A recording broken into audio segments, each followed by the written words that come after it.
Jak studio z Lyonu we Francji stało się jednym z najbardziej cenionych twórców gier wideo? Jakie decyzje i tytuły zdefiniowały jego legendę? Dziś opowiem Wam historię Arkane Studios. Od pierwszej gry do wielkich sukcesów i trudnych czasów. Ja jestem Przemo z kanału Nonie i zapraszam na materiał. Rozdział pierwszy. Trudne początki. Głównym założycielem jest Rafael Colantonio, który przed założeniem Arkane pracował m.in. w Electronic Arts przy takich grach jak System Shock. W pewnym momencie, gdy zauważył, że EA coraz bardziej stawia na gry sportowe, które nie odpowiadały jego twórczym aspiracjom, zmienił pracę. Przez moment pracował we francuskiej firmie Infogrames, czyli dzisiejszemu Atari, jednak niedługo potem wraz z przyjaciółmi i finansową pomocą swojego wuja założył własne studio. W ten sposób mniej więcej w 1999 roku powstaje Arkane Studios z siedzibą w Lyonie we Francji. Colantonio stał się duszą kreatywną Arkane, człowiekiem, który wierzył w głębokie, imersyjne doświadczenia, gdzie gracz miał wolność wyboru, a świat reagował na jego działania. Już rok później doczekało się swojego pierwszego tytułu, które mocno inspirowało się kultową Ultimą Underworld. Arx Fatalis z 2002 roku to pierwszoosobowe RPG z akcją z dużą swobodą eksploracji w mrocznym świecie bez światła słonecznego. Kluczowe elementy to imersyjne środowisko, nieliniowe zadania, a także mieszanka magii, walki i eksploracji. Gra była chwalona przez krytyków za innowacyjność, klimat i projekty świata, ale komercyjnie była porażką, co utrudniło finansowanie kolejnych projektów. To doświadczenie nauczyło Arkane elastyczności i stało się fundamentem ich późniejszego stylu projektowania, stawiania na głęboką symulację świata. Na kolejny owoc studia musieliśmy poczekać do 2006 roku, wtedy bowiem premierę miał Dark Messiah of Might and Magic. Jest to efekt współpracy Arkane z Ubisoftem osadzonym w uniwersum Might and Magic. Mamy tu akcję w pierwszej osobie z dynamicznym systemem walki. Gra wyróżniała się brutalnym fizycznym systemem walki ze silnym wykorzystaniem otoczenia. Postać Sareta może nie tylko zadawać ciosy mieczem czy strzałami, ale również kopać przeciwników w przepaście. Wpychać ich na kolce, podpalać ich przy pomocy ognia albo rzucać obiektami, np. beczkami, skrzyniami i tym podobne. Co daje unikalne, dynamiczne starcia. Rozwój postaci opiera się na systemie zdobywania punktów doświadczenia, które gracz wydaje w 3 drzewkach umiejętności. Zdobywane punkty doświadczenia możemy wydać w 3 drzewkach umiejętności: walce, magii oraz innych, co umożliwia specjalizację Sarefa jako wojownika, maga lub skrytobójcy albo postaci hybrydowej. Gra dziś przez wielu jest wspominana jako naprawdę ciekawy projekt. Zyskała oddaną rzeszę fanów dzięki innowacyjnej, opartej na fizyce walce i imersji w uniwersum Might and Magic. Mechaniki magii są równie zróżnicowane. Od ofensywnych zaklęć ognia i błyskawic przez telekinezę pozwalającą manipulować przedmiotami i wrogami. Po utility jak zaklęcia zamrażania, które można połączyć z fizycznymi atakami. Mapy i pułapki zawierają wiele elementów interaktywnych, zagadek środowiskowych i pułapek, które nagradzają kreatywne podejście do walki oraz eksploracji. Fabuła skupia się na Sarecie, młodym uczniu potężnego czarodzieja Fenriga, wysłanym do miasta Stonehelm i dalej na opuszczoną wyspę, by pomóc w odnalezieniu tajemniczego artefaktu School of Shadows. W tej historii leży starożytna przepowiednia mówiąca o mrocznym Mesjaszu, istocie, która ma albo uwolnić demony, albo je powstrzymać, a Saref, nieświadomy swojego pochodzenia, okazuje się kluczową postacią tego losu. Tutaj mały segment spoilerowy, także jeżeli w najbliższym czasie planujecie przejść tę grę po raz pierwszy, to przewincie po prostu do kolejnego rozdziału. W trakcie gry Saref odkrywa, że jego ojcem jest demon Kabelet, co prowadzi do wewnętrznego konfliktu i możliwości przemiany w demoniczną formę, dającą potężną siłę kosztem zdrowia. W trzeciej części gry gracz musi stawić czoła planom nekromanty Arantira, znanego chociażby z fabuły Heroesów 5 dzikich hurd, który knuje, by poświęcić mieszkańców Stonehelm i na stałe uwolnić demony, co prowadzi do oblężenia miasta i dramatycznych wyborów moralnych. W finale Saref staje przed decyzją, co zrobić ze School of Shadows. Albo zamurować demona ojca na zawsze, albo go uwolnić. A fabuła posiada 4 różne zakończenia, zależne od decyzji gracza i losów towarzyszącej mu postaci Leanny lub demonicznej Ksany. Dzięki połączeniu intensywnej walki, fizyki środowiskowej i wyborów fabularnych, Dark Messiah of Might and Magic został zapamiętany jako innowacyjna i efektowna gra akcji w uniwersum fantasy. Dzisiaj w fandomie Might and Magic Mroczny Mesjasz wspominany jest jako projekt ciekawy i pod wieloma względami wyjątkowy. Niemniej wielu krytyków oraz graczy, którzy byli zaznajomieni z poprzednią grą od Arkane, trochę kręcili nosem, że to nie jest już to samo i brakuje tutaj tego ducha studia. Wbrew pozorom była to ważna lekcja dla Arkane.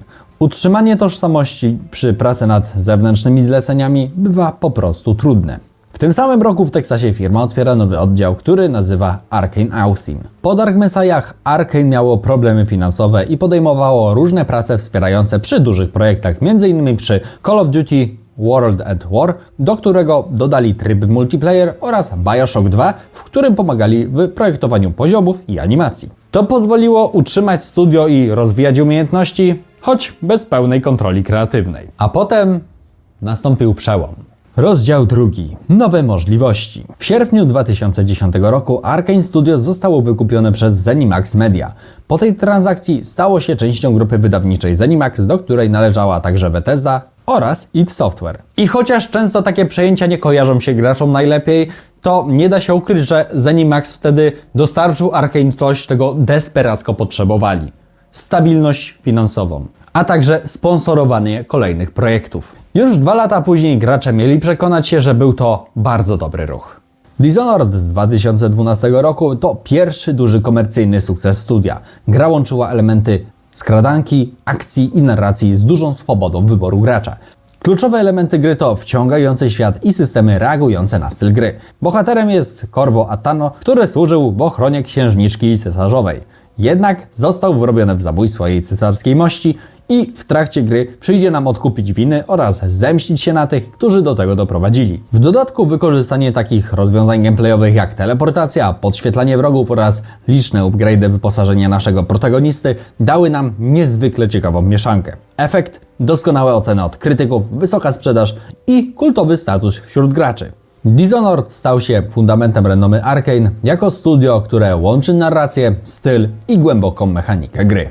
Dishonored 2 było już tylko kwestią czasu.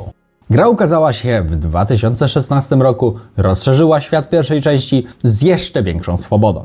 Odbiór mocno pozytywny, choć przy premierze gra miała drobne problemy techniczne, który odbił się negatywnym echem. Jakiś czas później Arkane przygotował również spin-off Dishonored Death of the Outsider, mniejsza, ale nadal wysoko oceniana odsłona zamykająca historię tej kultowej serii skradanek. Następnie w 2017 roku wyszła prywatnie moja ulubiona gra tego studia, czyli Prey. Jest to reboot klasyka sci-fi, jednak Arkane stworzyło swoją własną wizję tej produkcji. Akcja toczy się na stacji Talos 1 z obcymi, z zagadkami i mroczną atmosferą. Najważniejsze elementy tej gry to swoboda rozwiązywania konfliktów i eksperymentowania z narzędziami. Mamy tu crafting, eksplorację z elementami Metroidvanii, ciekawych przeciwników i fantastyczną, wgniatającą w fotel fabułę. Powiedziałbym, że gra jest takim trochę łagodnym survival horrorem, który łączy w sobie elementy RPG. Rozwój postaci w tej grze jest niezwykle ciekawy i dający nam możliwości wyboru między, nazwijmy to, zwykłymi ludzkimi perkami, a tymi, które pozwalają nam bardziej manipulować otoczeniem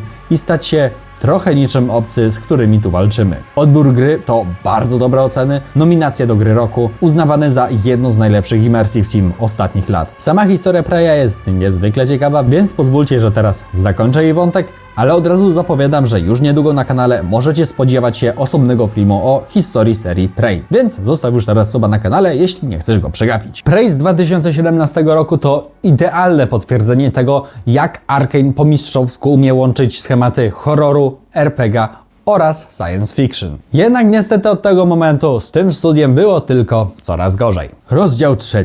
Wzloty i upadki. W 2020 roku grupa ZeniMax Media zostaje wykupiona przez Microsoft i tym samym wszystkie studia zależne wraz z Arkane stają się własnością Windowsa i spółki. Pierwszą grą, która powstała w murach Arkane po tym przejęciu, to Deathloop z 2021 roku. Jest to unikalna strzelanka z elementem czasowej pętli rozgrywki. Za reżyserię gry odpowiadał Dinga Bakaba, który w wywiadach wielokrotnie podkreślał, że Deathloop miał być, tutaj cytuję, destylacją wszystkiego, czego Arkane nauczyło się przez 20 lat tworzenia immersive simów. Celem było odejście od ciężkiej narracji liniowej na rzecz eksperymentu, zabawy systemami oraz większej przyjemności dla nowych graczy. Akcja Deathloop toczy się na tajemniczej wyspie Black Reef, uwięzionej w pętli czasowej trwającej 1 dzień. Gracz wciela się w Colta Vana, jeśli dobrze to wymawiam, który jako jedyny obok antagonisty zachowuje pamięć po każdym resecie dnia. Bohater próbuje złamać pętlę, zabijając 8 wizjonerów. Są to kluczowe postacie podtrzymujące czasową anomalię. Narracja jest fragmentaryczna. Historia odkrywana jest przez dialogi, notatki i środowisko, jednak to gracz sam sobie musi poskładać tę całość. całość. Najważniejszym elementem gry jest mechanika pętli czasu. Dzień podzielony jest na 4 pory: poranek, południe, popołudnie i wieczór. Każda lokacja zmienia się w zależności od pory dnia, dając inne postacie, inne wydarzenia, inne możliwości. Śmierć nie kończy gry, tylko resetuje dzień, ale wiedza gracza pozostaje. To kluczowe. Deathloop nie jest grą o refleksie, tylko o wiedzy. Arkane zaprojektowało Deathloop jak jedną wielką, logiczną zagadkę. Aby wygrać, gracz musi odkryć idealną sekwencję działań, sprawić, by wszyscy wizjonerzy znaleźli się w jednym dniu w odpowiednich miejscach i zabić ich w jednej pętli. W przeciwieństwie do Dishonored czy Prey, Deathloop mocniej stawia na gameplay, który jest bardziej dynamiczny i arcade'owy. Jednocześnie zachowuje DNA Arkane, teleportacja, manipulacja wrogami, możliwość przechodzenia misji po cichu lub agresywnie. Mamy tu rozwinięcie zdolności znanych z Dishonored, ale uproszczone i nastawione na tempo. Co do ocen gry, tutaj były one podzielone. Krytycy pijali z zachwytu. Gracze albo pokochali tę grę i jej pomysł, albo zostali szybko odrzuceni, skarżąc się na powtarzalność i mniejszą swobodę niż w Preyu. Mimo tego zgrzytu nie da się ukryć, że jest to dosyć oryginalna produkcja. No i przyszedł ten jeden tytuł, który mocno popsuł to, za co kochaliśmy tego producenta. W 2023 roku premierę miał Redfall. Kooperacyjny FPS z wampirami wydany przez Arkane Austin. Odbiór, mieszane recenzje, krytykowany za mechanikę, nieciekawą fabułę i problemy techniczne. Niestety stał się najgorzej ocenianą grą w historii Arkane, zbierając na Metacritics oceny 5 na 10 od recenzentów i 3 na 10 od graczy. Skutkiem tego słabego odbioru było zamknięcie Arkane Austin przez Microsoft w 2024 roku, co zakończyło pewien etap historii studia. To właśnie ten teksański oddział dostarczył nam Preya z 2017 roku, a teraz pozostał tylko wspomnieniem na karcie historii. Zaś porażka Redfalla do dzisiaj, po prawie 3 latach, ciągnie się za Microsoftem i jest dla nich podobnym case'em co Concord dla Sony. Jest to kolejny przykład porażki gry usługi, więc dla nas graczy może to i dobrze, że tak to się wszystko skończyło. Na ten moment wiemy, że Arkane Lyon pracuje nad Marvel's Blade. Na ten moment wiemy, że Arkane Lyon pracuje nad Marvel's Blade. Nice. Grą akcji osadzoną w świecie Blade'a, inspirowana komiksem Marvela. Pomimo tego jednorazowego potknięcia przy okazji Redfalla, gry Arkane Studios to wciąż niezapomniane doświadczenie i kultowe tytuły, takie jak seria Dishonored, Prey, a także trochę zapomniane dziś Dark Messiah. Co by nie było, Arkane na zawsze wpłynęło na to, jak powinny wyglądać gry narracyjne i imersyjne. A sam jestem prywatnie bardzo ciekaw, co pokażą nam przy okazji Blade'a. Tyle ode mnie, jeżeli Wam się podobało, zachęcam do zostawienia łapki w górę i suba na kanale, jeśli jeszcze tego nie robicie. Dzięki temu ten film będzie po prostu roznosił się dalej, a my będziemy mogli dotrzeć do coraz większej liczby osób. Wielu z Was regularnie prosiło nas o zrobienie filmu o historii Arkane Studios, także tutaj mam nadzieję, że sprostałem Waszym oczekiwaniom. Zapraszam Was również na naszego Instagrama oraz blog No Nie Zapomnę, gdzie opowiadamy o innych grach, których nie omawialiśmy w filmach na kanale. Na naszego Instagrama ostatnio wrzucamy również treści, których nie publikujemy tutaj na YouTubie, jak na przykład nasze wspomnienia z grami lub informacje o nadchodzących premierach w danym miesiącu. Dzięki za dotarcie do końca, widzimy się już niedługo przy okazji kolejnych filmów. Do zobaczenia!